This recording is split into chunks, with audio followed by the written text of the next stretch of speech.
Hello there, everyone. Welcome into the latest edition of ESPN FC as we get ready to round off 2025 in style. So speaking of style, here's Stevie Nicol and Shaka Hislop. It was a big day in the Premier League today, I guess for some, but mainly at the top of the table. We'll get to that later, Shaka. Before you chime in, I know where you're going to want to start, but we're not starting with Man United. We are starting with Arsenal because it was a top of the table clash, and the Gunners with quite the big win over Villa, 4-1 Arsenal.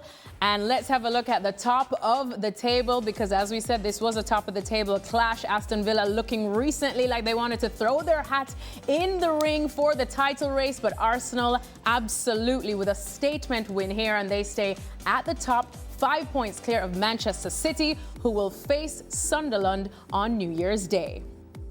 All right, let's welcome in two more experts today. We've got Frank Leboeuf, who is back in his sauna in his chalet somewhere in the Alps. And we've also got Jurgen Klinsmann joining us as well. But let's start things off, Stevie, with Arsenal, because you guys were talking a lot about it yesterday. You said that recently we have been piling on the questions about Arsenal, and they needed to answer them today with this type of a win. So are all those questions answered and out of the window now?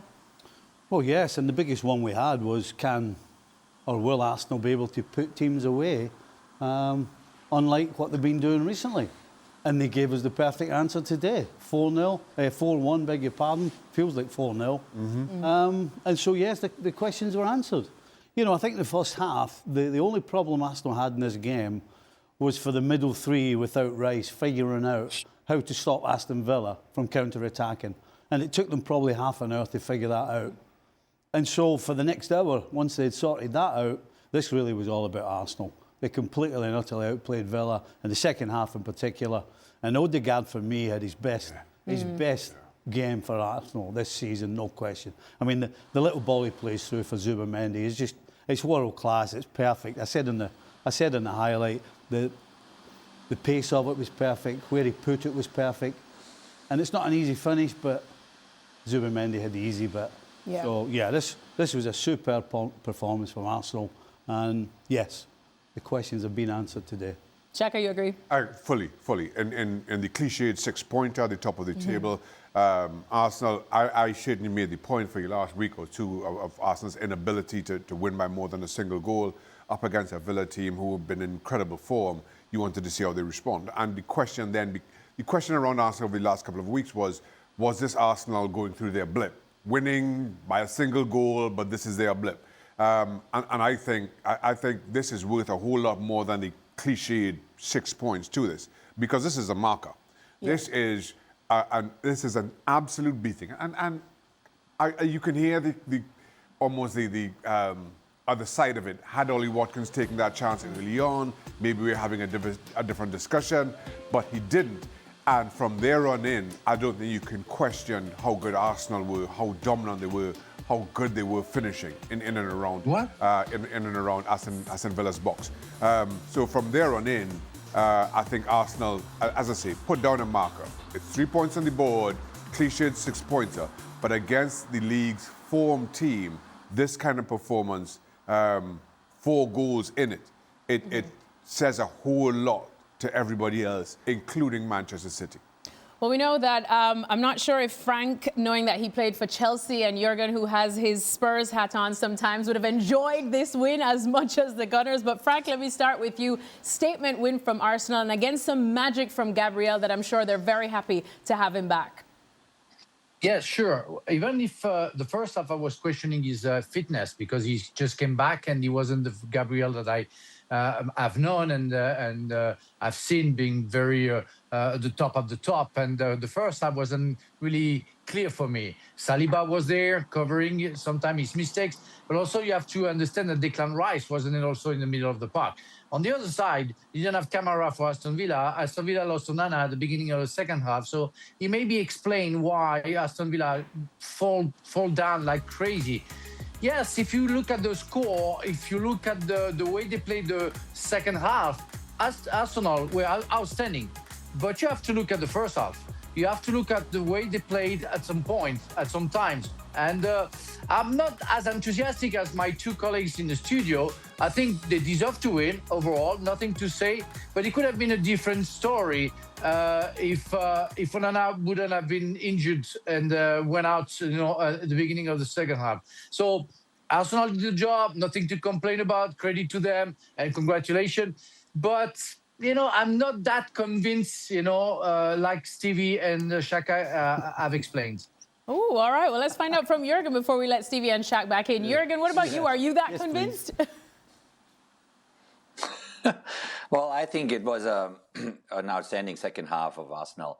And they proved the point. And these games around Christmas, New Year's, as Shaka knows and Frank know really well, and Steve obviously, these are very crucial psychological moments around this time in the year. And when you have a statement win like today against Aston Villa, who became kind of closer and closer and competitive for the title, then even better. I mean, the first half was even. Aston Villa was kind of waiting for their chances. They had some small ones. But what Arsenal then showed and proved in the second half was outstanding. The passing sequences, the commitment that they have, the aggressiveness that they showed, and they grinded them down, and I think even in that amount with 4 goals, it's well deserved.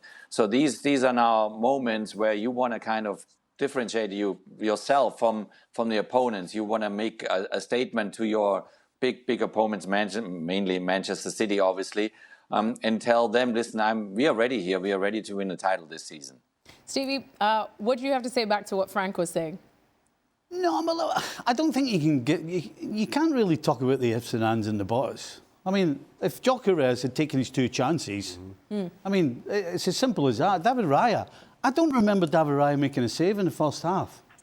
For half an hour, when they were on the counter, Aston Villa, you're watching it going, they look capable. Yes, Saliba made that one great challenge. But again, as I said, Gyökeres, in my opinion, if you're a world-class centre-forward, you're scoring 2 goals. Yes, he gets ahead of the defender for the one we showed, and he should have scored. And I think he should have. And I'd love to know what Jurgen thinks about this. Jurgen's a centre-forward. That first chance that Gyökeres has with a header, it's a clear header. Nobody's challenged him. Nobody's bumping him. And it was a weak attempt over the bar. He should at least have got it in frame. And I think when you're paying 60 to 70 million for a centre-forward, you've got to put that in the back of the net. Jurgen, what do you make of what Stevie's saying about Gyökeres? No, absolutely. Those are chances. When they come along, you got to utilize them. You got to take them. And that's what he will think the whole night tonight, that if I would have made that goal, then things look a little bit different. But he didn't.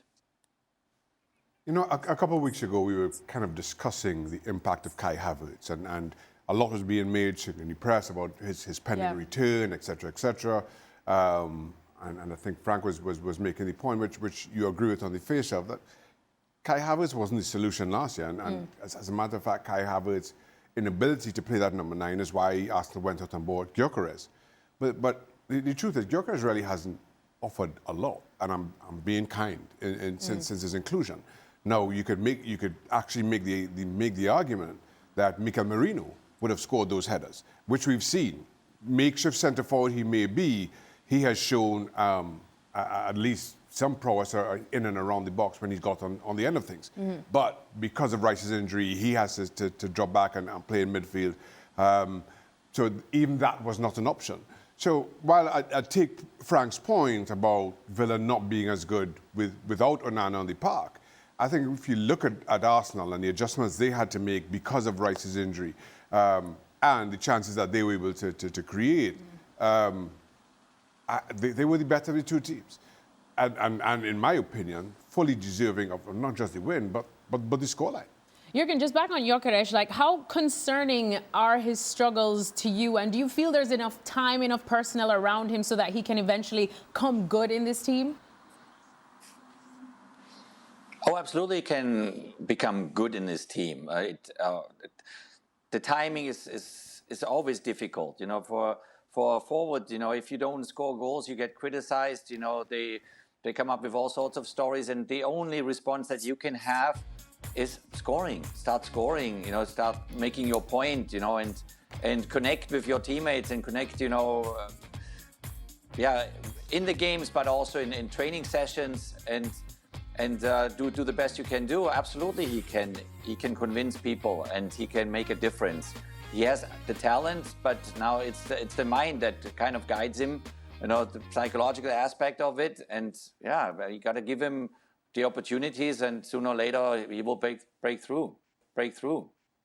Frank, of course, we're halfway through the season just about. And when you look at Arsenal's closest rival right now in Manchester City, and you look at their big man up front, which is Erling Haaland, and just the destructive form he's in, and you know that you need your big man up front, Gyökeres, for Arsenal to also come good or at least challenge like Haaland is. Do you feel like this could be a concern down the line for them in terms of the title race?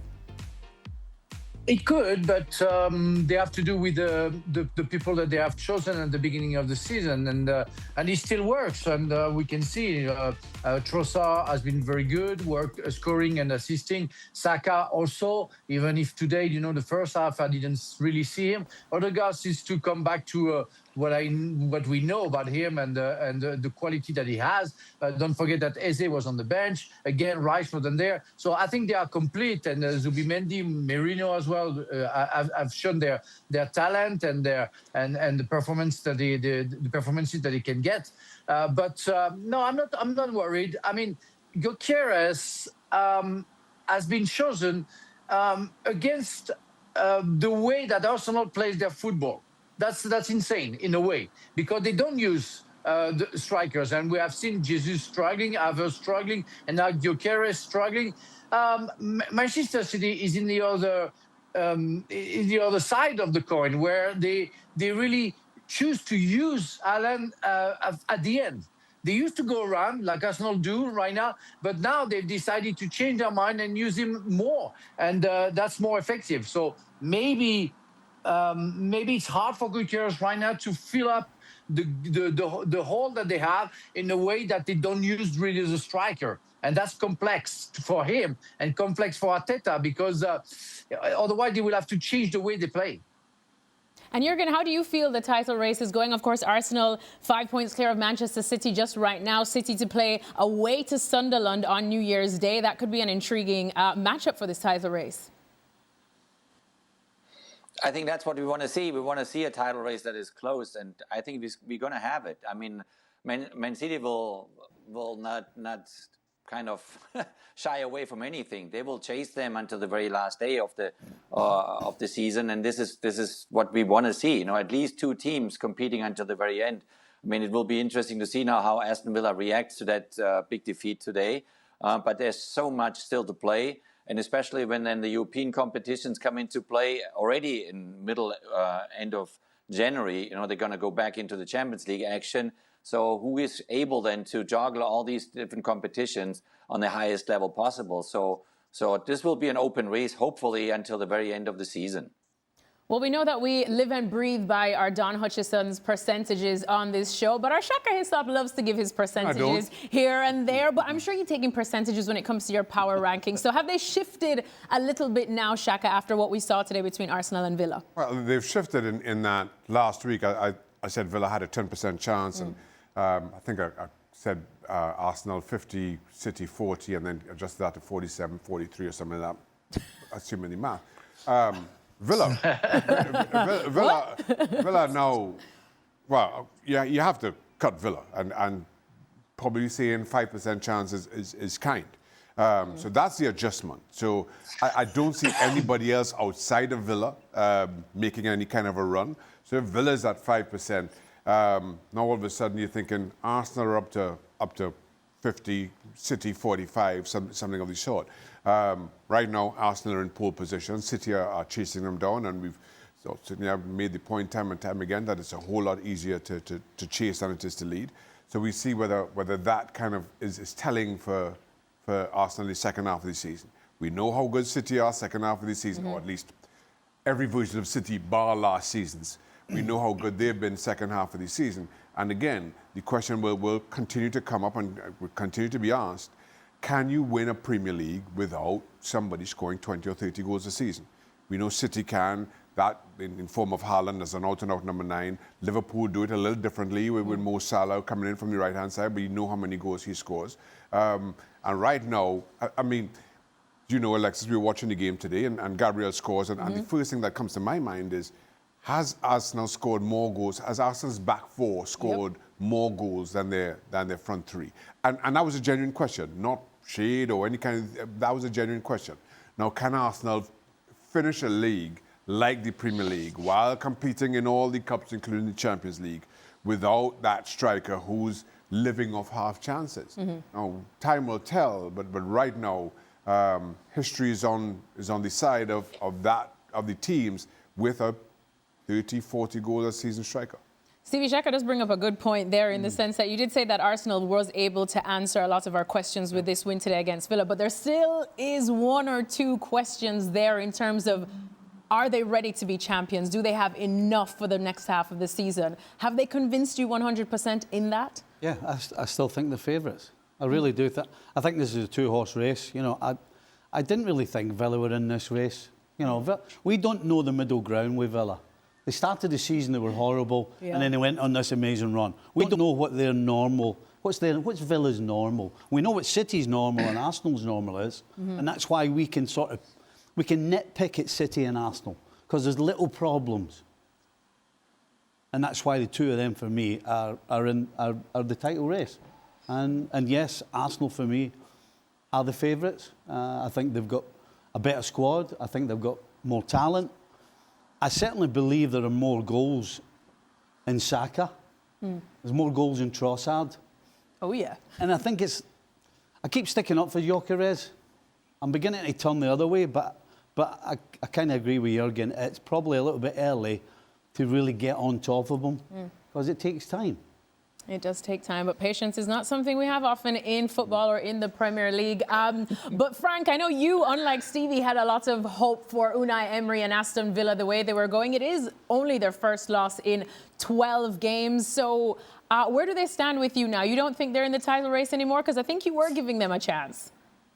I was giving them a chance, and I was giving them like 20%, you know. And at halftime, really, I said, well, I can give even more chances, you know, and go for 40, 30, 30. But, you know, the result says something, and it's a statement. And I agree with Xhaka. It's hard to give a chance to Aston Villa. So, yes, 5% is quite nice to the Villains to maybe win the Premier League, because I really think that they have the players to do something good. But now they are 6 points behind, 18 goals difference, I think. And so it's like 7 points.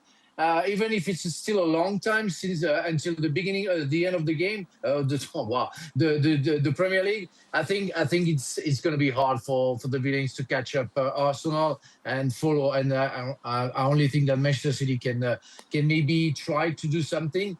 But you know, last year we talked about the Premier League and the level of the Premier League.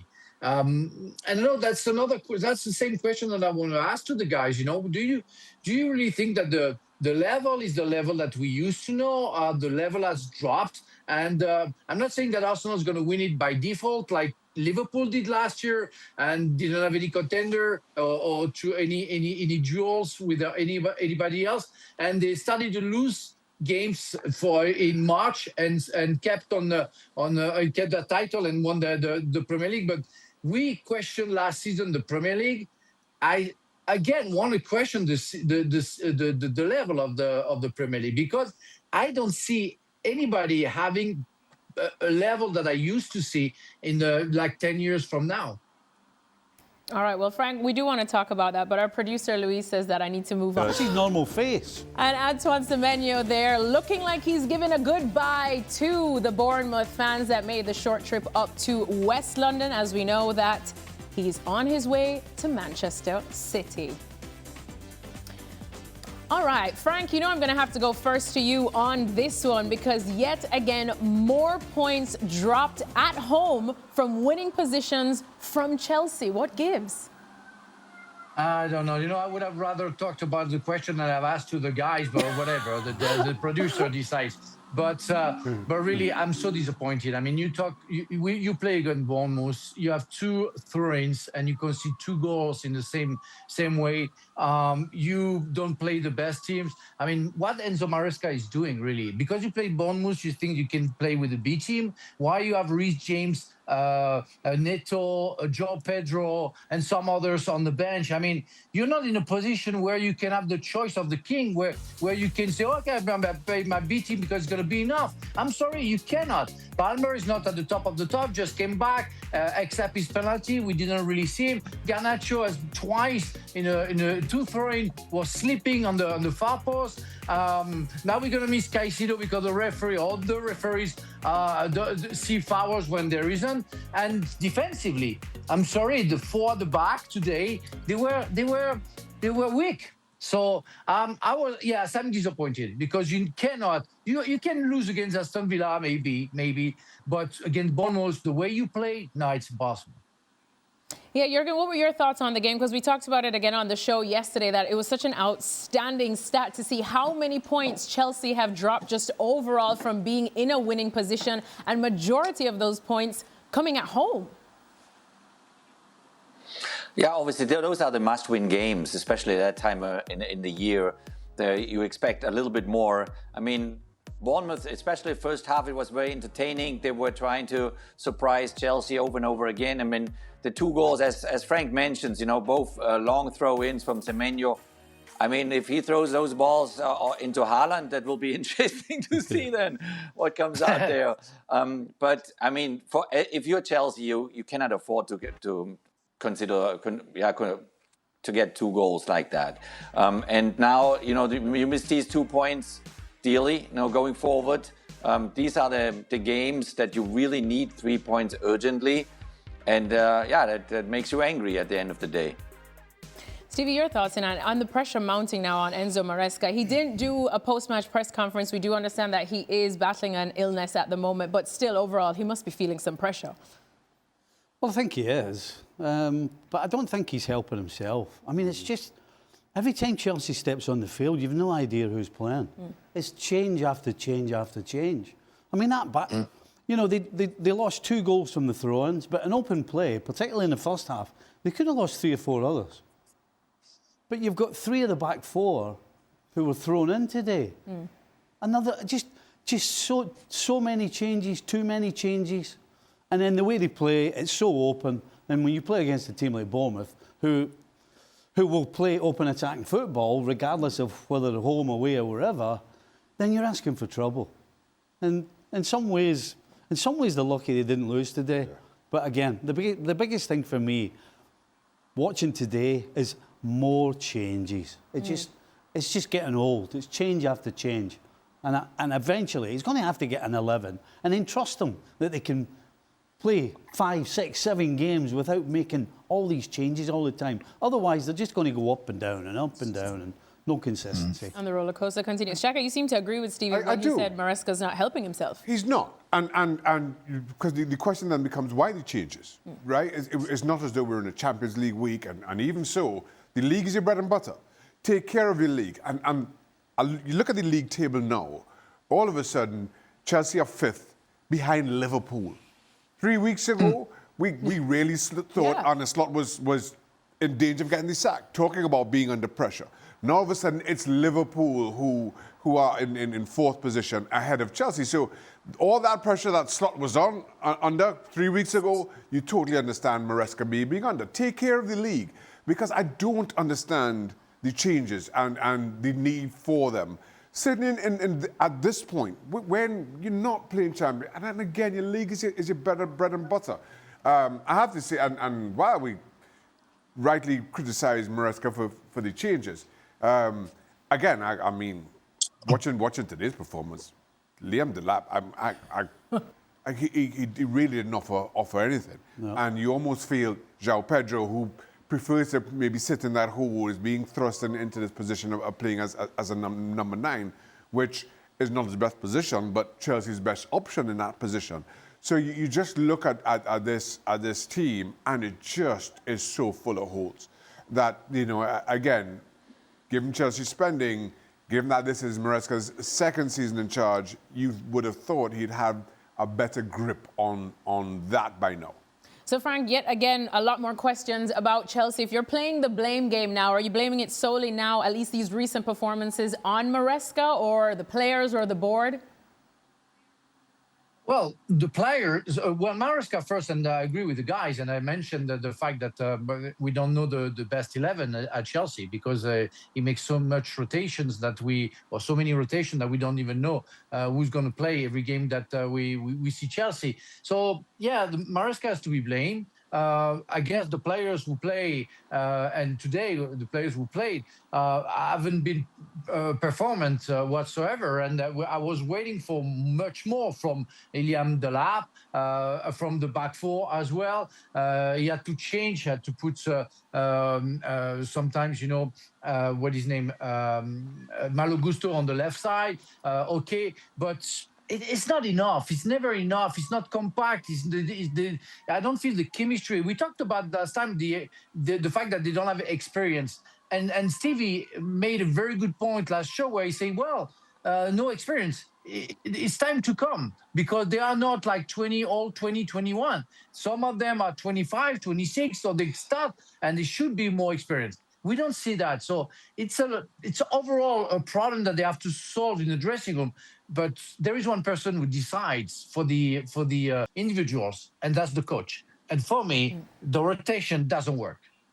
Yeah, we're just looking at that very damning stat of Chelsea that they just have one win in their last 7 Premier League games. If this continues, do you see Enzo Maresca surviving at Chelsea for the rest of the season?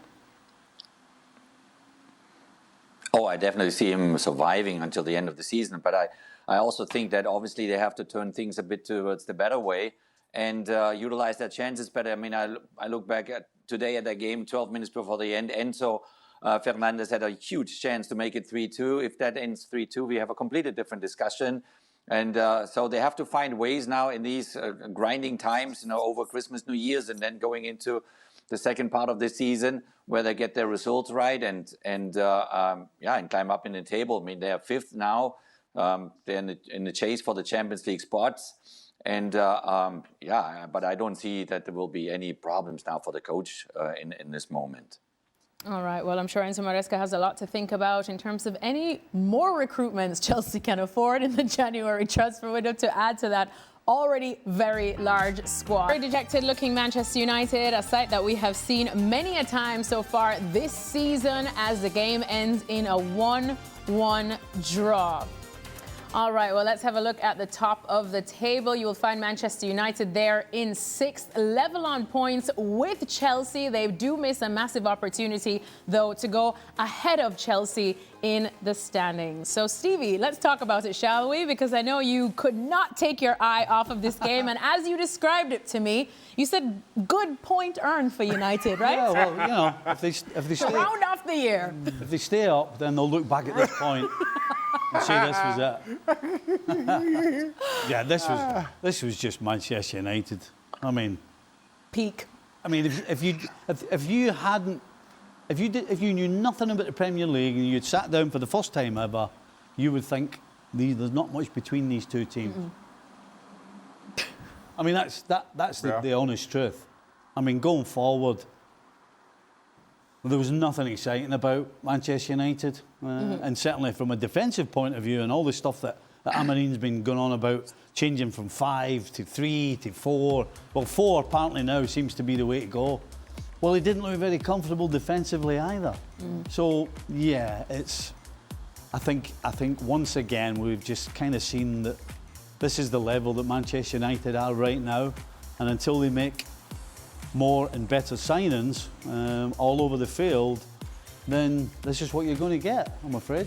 Well, as we said, that this point actually ended an 11-losing streak for Wolves, Shaka. But as Stevie said, of course, Man United probably will want to do some reinforcing in January. But they are currently without a couple of players, especially because of AFCON. Do you sympathise with them a little bit with that? Could you blame that? No, this is Wolves. Wolves will go down. I feel fairly confident. Wolves will go down as one of the worst teams in the Premier League with their points total this year, even with this point. And while to your point, Alexis, no Bruno Fernandes, no Mbeumo. But Ruben Amorim made the point that without those players, you are asking others to step up, to take some responsibility. Now, you mentioned that had Manchester United won this, they would have gone above Chelsea. Had they won, they would have also gone above Liverpool, albeit Liverpool would have a game in hand. And now, I'm a firm believer in the psychology of these games. You have an opportunity to get yourself into the top 4 at home to arguably, time will prove me wrong or not, the worst team the Premier League has seen. And you squander that opportunity. As a matter of fact, you quite easily could have lost this, given some of Wolves' chances late on. And that just, again, speaks to this team, a lack of character about them, about who they are, and their ability to get a job done. The fact that we still having conversations around, and to Frank's point earlier about whether the league is as strong as it had been in years gone by, now somebody talking about this version of Manchester United possibly finishing top 4. And this is and I know where they finished last season, but this is arguably as bad at Manchester United as we saw last season. Yet they are here with a chance, a win or two, and rubber the green of being in the top 4. I think that speaks volumes to them, but more to the point, on today's game, it speaks volumes about a lack of personality within this team to really excel. Jurgen, what about you? Given the fact that we know how deep Manchester United's problems are, how surprised were you with this result? I think we're all surprised about the result, and it's like Xhaka says rightfully, it is a question of character. It's a question of the spirit of the locker room. I mean, you as a manager, you go crazy there out on the sideline, because you need to see urgency from your players. You need to see kind of almost desperation to score another goal to get the 3 points against Wolverhampton Wanderers, who has been a disaster this season and will go down into the championship. So this drives you, as a manager, this drives you crazy, a situation like that. And you question everything. You question your environment. You question the people that work around you. And that's not only the players, that's the entire locker room. All the people that work day in, day out with the players are to be questioned. Are they driven enough? Are they, do they have character enough? Are they desperate enough to get 3 points every week in, week out? And I mean, we always kind of tend then to make the manager responsible for everything. But I think, in a game like that today, where you as Manchester United, need to just prove your point and get 3 points, no matter how you get the 3 points, but you get the 3 points. So that's where you now look at the whole bigger picture and say, maybe within this entire club, there are some things that are just simply not right, because it's impossible not to get the 3 points today. Alexis, as a coach, that is the one thing that drags you down. You can lose games, but if you lose games and you can see the fight and the desire and the will, but they just keep making mistakes and things are going against you, and maybe some teams are just better than you. But when you're sitting on the sideline watching your team and you don't see the desire and you don't see the energy to try and be better, that's what drags you down as a coach. That is the worst feeling ever. Frank, you spoke about the inconsistencies that we see at Chelsea in terms of formation, etc. Looking at Manchester United now, we've seen Ruben Amorim tinkering with his lineup and how he puts out his 11, whether it's a back 3 or a back 4 now. And I remember the time where we were pretty much criticizing him that he was not being flexible, that he was just sticking to his system whenever it wasn't working. Now we see him being flexible, but it's still all going wrong. Yeah, it does. And I don't see if there is any solution. And I think the first maybe thing that they have to do, they have to stop that the Manchester United that we have now is the Manchester United who belongs to history in the Premier League. That's over. That's another era. And Manchester United is not the club that it used to be. Yes, in terms of history, it's maybe the biggest club in the world, or one of the biggest clubs in the world.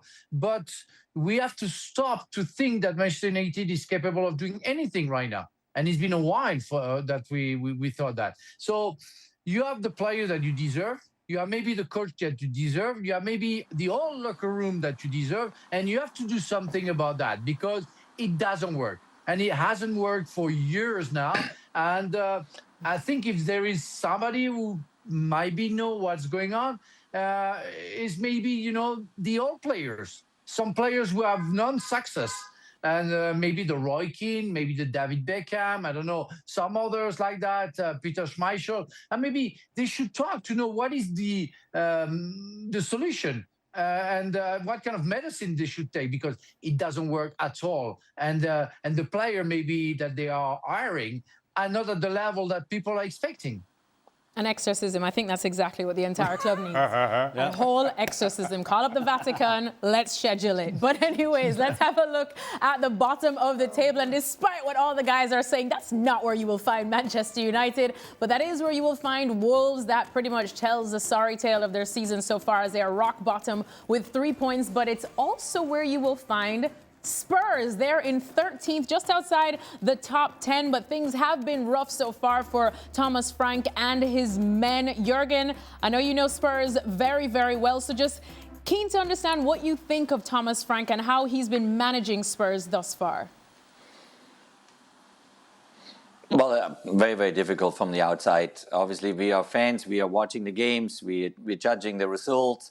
And we hope, obviously, they are far higher up in the league, in the table of the league than they are right now. But if you look at the points, they are, 5 points behind Chelsea and Man United. So it's maybe not as kind of negative as we think when you're 13th in the place. And they're doing fairly well in the Champions League. So there's still a long way to go in the second part of the season. Difficult from the outside, his work to judge, because obviously the media make their own stories up and he looks at his things, from the inside. I obviously hope now for a far better second part of the season, especially, in the ranking of the Premier League. It will be tough to get up in the top 4, even if it's still possible. It's still possible, but it's a way to go.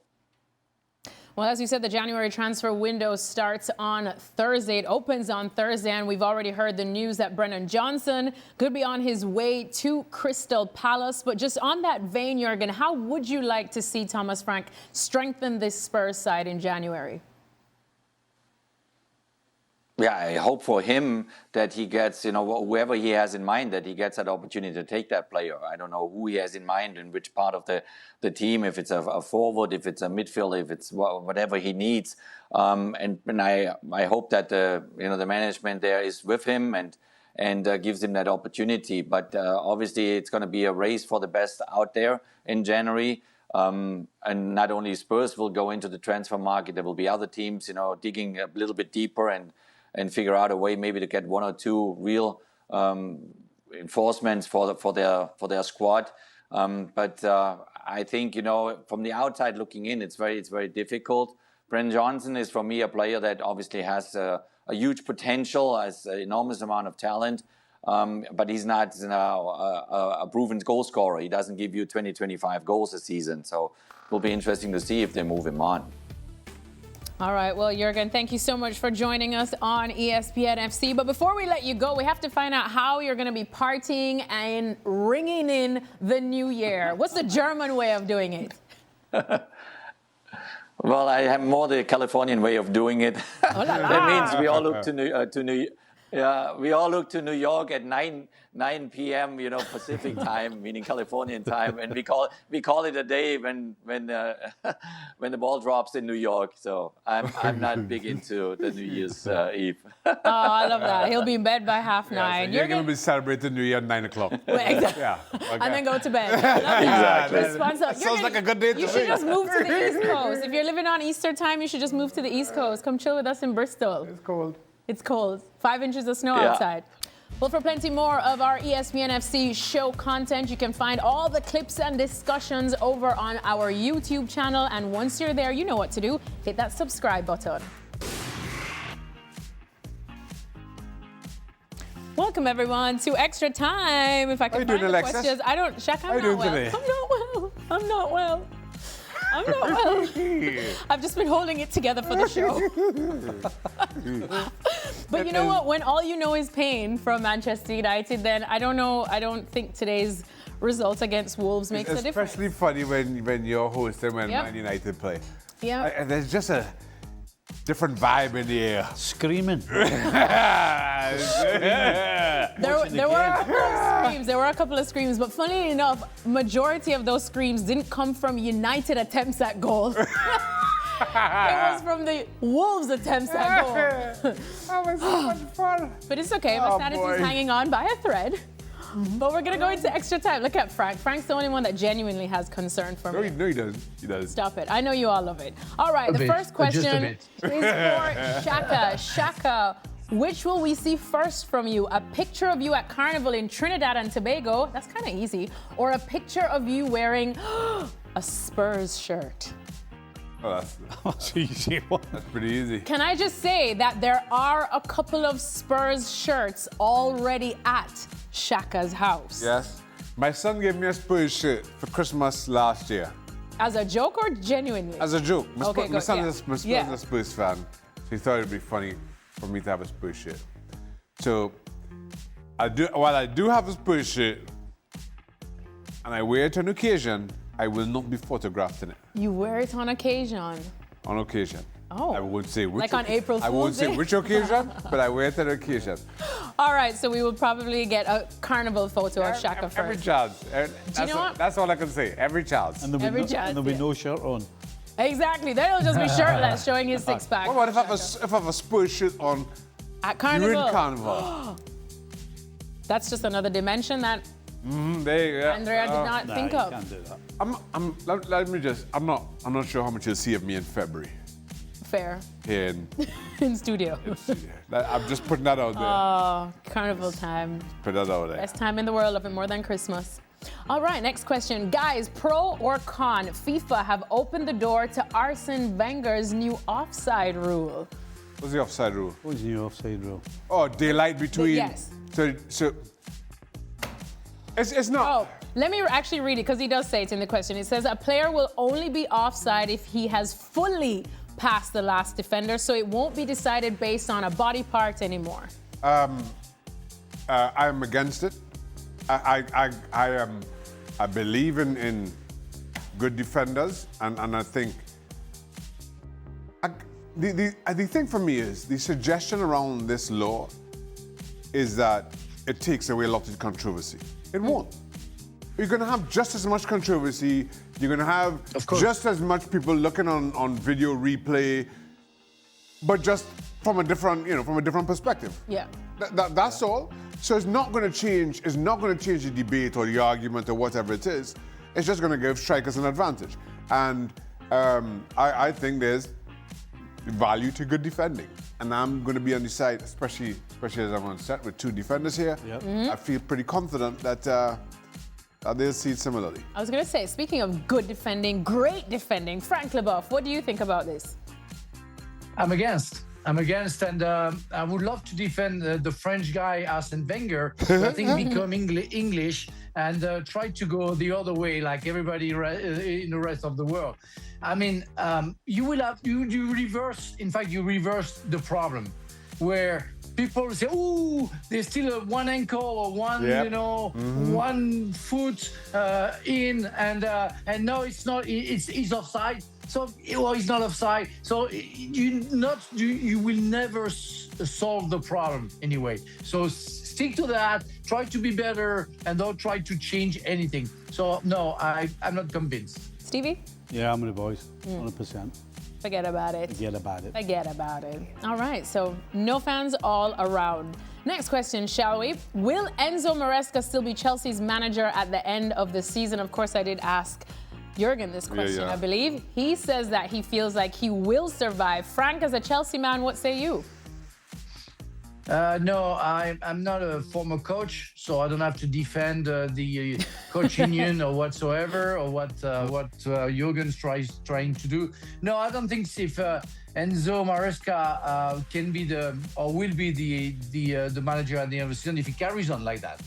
So we don't know what's going to happen to Chelsea. It can be better, but if he keeps on doing that, wasting points, especially at home, no, he won't stay. He will be. He will. Yeah, will be.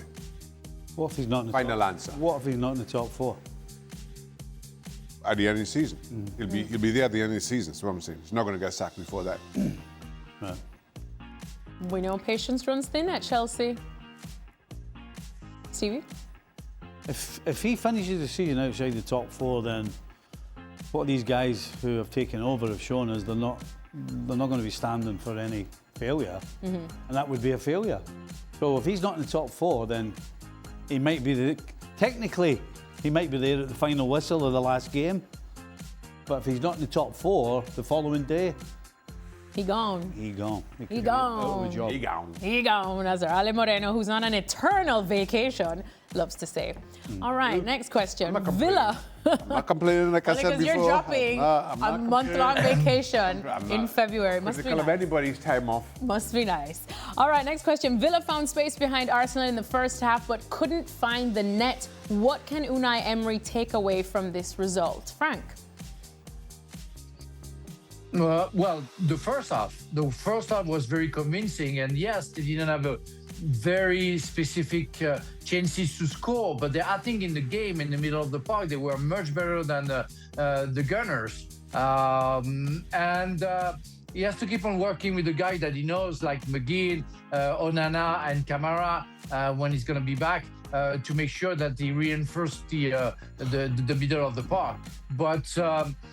And he has to work on what went wrong. I mean, we didn't talk because Xhaka is also, if Jurgen Klinsmann on the coach union, Xhaka is of course on the goalkeeper union.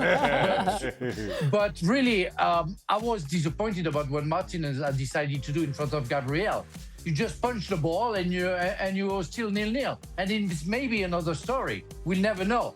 But coming from him, who I think is the best goalkeeper in the world, I was disappointed because he started the mess. And so maybe trying to not do the same mistakes next time, like they've done, losing the ball in their own side and counter-attack with Odegaard, working on that. Not trying to be too clean like Dean on the third goal from Trossard. Work on some stuff which worked in the first half, and the other stuff which didn't work in the second half. Anyone wants to chime in? Listen, I think, well, from a Unai Emery perspective, you're beaten by a better team on the day. Yeah. It's quite simple in that regard. And let me put it like this: as good a run as Aston Villa have been on, who had a good performance today against Arsenal? Who stood out? I can't think of anybody. Who stood out for the right reasons? I can't think of anybody really.